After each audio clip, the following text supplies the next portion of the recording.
A man draws his children Ricky and Lily, sitting on the couch, when his wife reminds him of the time, and the whole family leaves. At the same time, another man is chopping firewood at a rural house, making excuses to his son Henry that he is still acting awkwardly, and later, he reminds his wife about dinner time, and the woman, calmly putting down the book, goes to the kitchen. Meanwhile, the family was growing up, watching a movie at the cinema, and hugging, not noticing the enthusiastic glances that a young couple sitting in the back row throws at them. At the exit, this couple stops the family. Do they see David Ross? It's just like the real thing. It's so unusual to see him here when everyone knows he's actually flying in the sky. David answers questions and bows out. It's time for them. And the second man, Cliff, at this time, reads a prayer before dinner and watches as his wife and son begin to eat. Meanwhile, Ross's family arrives home, and David's wife draws attention to a small van parked behind the house, but her daughter calls out to her,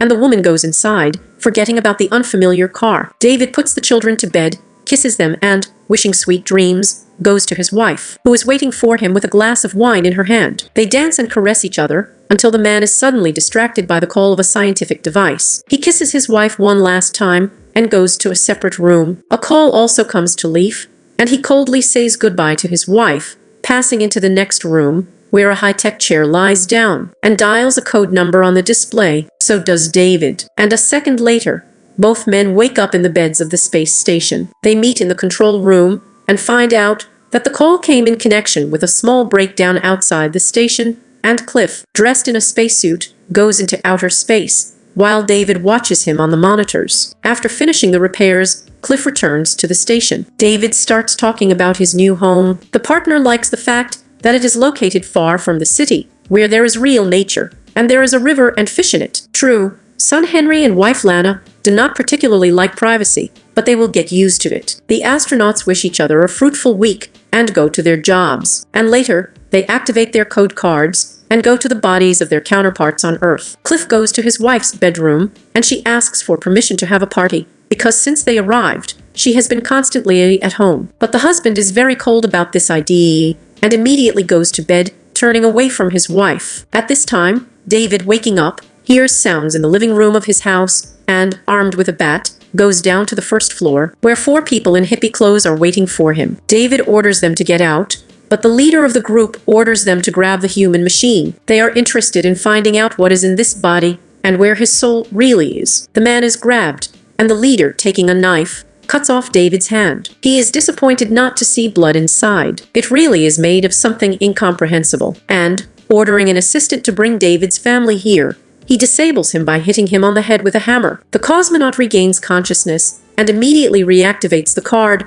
in order to see how the scum are mocking his family. The wife proves that they are real, by showing a cut on her palm, but the bandits have no doubt about it. He blames the woman who allowed such indecency in her house, allowing a non-human to live here and sleep in her bed, and gives the order to kill them all. Bound, David tries to free himself from the fetters, but they are worked on conscientiously, and the man has to watch his family die. Finally, the artificial body of the cosmonaut is burned from the grave, depriving him of the opportunity to return to Earth. Meanwhile, a call rings in Cliff's house, where the man is informed about what happened, and he urgently returns to the station, where he finds David in a terrible state. The partner tries to somehow alleviate the suffering of the man, but he does not want to talk about his grief. Cliff returns home, where Lana reads the terrible news about the murder of the astronaut's family. The husband says that the flight control center ordered to leave David alone. The killers themselves surrendered to the police, and now their family is promised protection. Lana is upset by the tragedy, because she knew David's wife and children,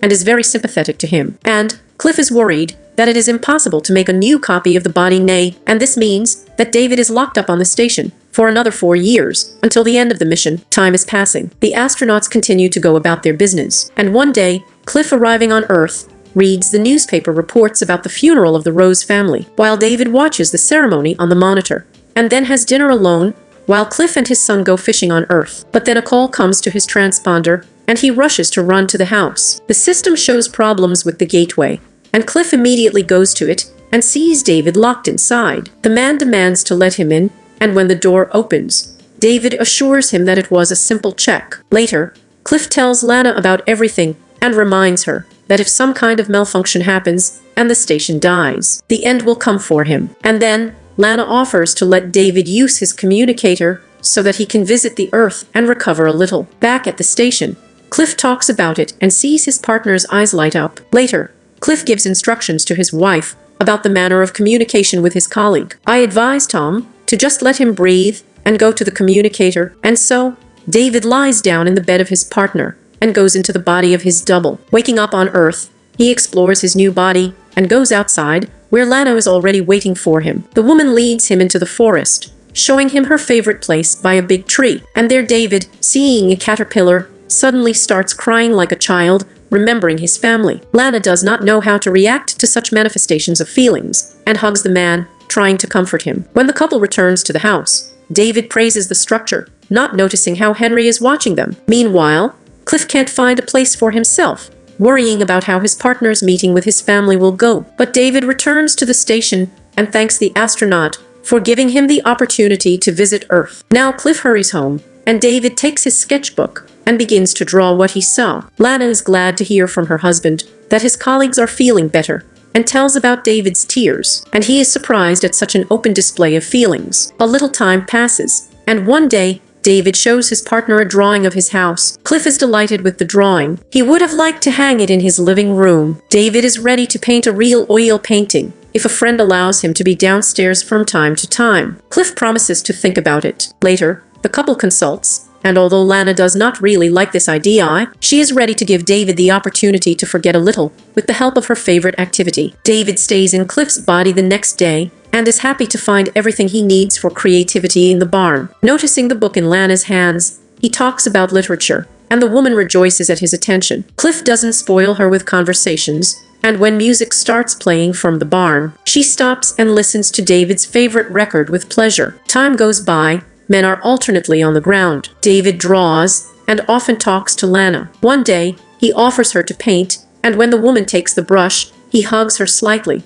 But then her son calls out to her, and Lana leaves. Later, Cliff praises the painting, while David is on board the station, making a pencil drawing of Lana. Returning once again to Earth, David discovers that the oil for diluting paints has run out, and the couple goes to the nearest town. There, a man lures a woman to a bookstore and advises her to buy one of the books. The saleswoman recognizes him and asks sympathetically about the condition of poor David, who has lost his family. A gloomy Cliff David takes Lana out of the store, and she, sitting in the car, puts her hand on his shoulder, trying to show her complicity. Later, David returns to the station and draws Lana again, while her husband, as always, turns away from her in bed. The next day, David shows Lana an almost finished painting, and the woman is delighted to see that he depicted her figure on the porch. And the man puts on a record and invites her to dance. They dance, and he hugs her in a very unfriendly way. Realizing what may follow, the woman leaves, not noticing that Henry is watching them. David catches up with her in the house. He sympathizes with her loneliness because her husband is cold with her and is not worth it. After all, Cliff needs to know about everything that's going on Earth, and he sees how she looks at him, to which Lana retorts. She's looking at her husband, not David. The cosmonaut returns to the barn and sees the picture ruined by Henry. Later, Lana sees her son running past, finds out that David hit him, and chases the man away. Back home, Cliff listens to this story, but does not understand his wife's outrage. The kid ruined the painting and deserved to be punished. He asks Lana to let David finish the painting, after which he will no longer let his colleague into his house. The wife has to agree. David Cliff, returning to his partner's house, tries to ask his wife for forgiveness, but the woman, taking her son, leaves for the city, leaving the man alone. Tom has no choice but to take up drawing. Meanwhile, Cliff, who remained at the station, notices his partner's albums, begins to look at them, finds a lot of sketches of naked Lana, and remembers how he boasted that he always draws from memory. Downstairs, David's alarm goes off, and he hurries upstairs. An angry Cliff shows him the drawings, but he does not understand his claims, because it's just a drawing. Cliff rushes into the fray. This is his wife and only his. David asks to understand him,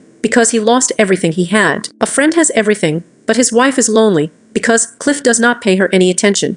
He does not appreciate her, and does not love her. Meanwhile, Lana and Henry return home, where Cliff is waiting for them. He destroys the painting in a rage, and then accuses his wife of treason. She makes excuses, because there was nothing between them. And, by the way, she was against this idea, but her husband did as he wanted, and she is really lonely here, because her husband, considering that the double is not him, stopped paying her any attention. So when David hugged her, it seemed to her that her husband had returned. But this is not the case. Only then does Cliff realize that he was wrong and hugs his wife, asking her for forgiveness. Returning to the station, he runs into David, who asks for permission to visit Earth for the last time and personally apologize to Lana. But Cliff forbids it, reminding her that she is only his. The next day, David shaves his beard and sends a signal to Cliff. The man stays at the station and, after learning about the damage outside, goes into outer space. But when he gets to the place of the alleged accident, he sees that there is no damage. He returns to the airlock, but it doesn't open. Cliff knocks on the door when it finally opens. And when he sees David with his key in his hands, he realizes that something terrible has happened. Cliff rushes to the ground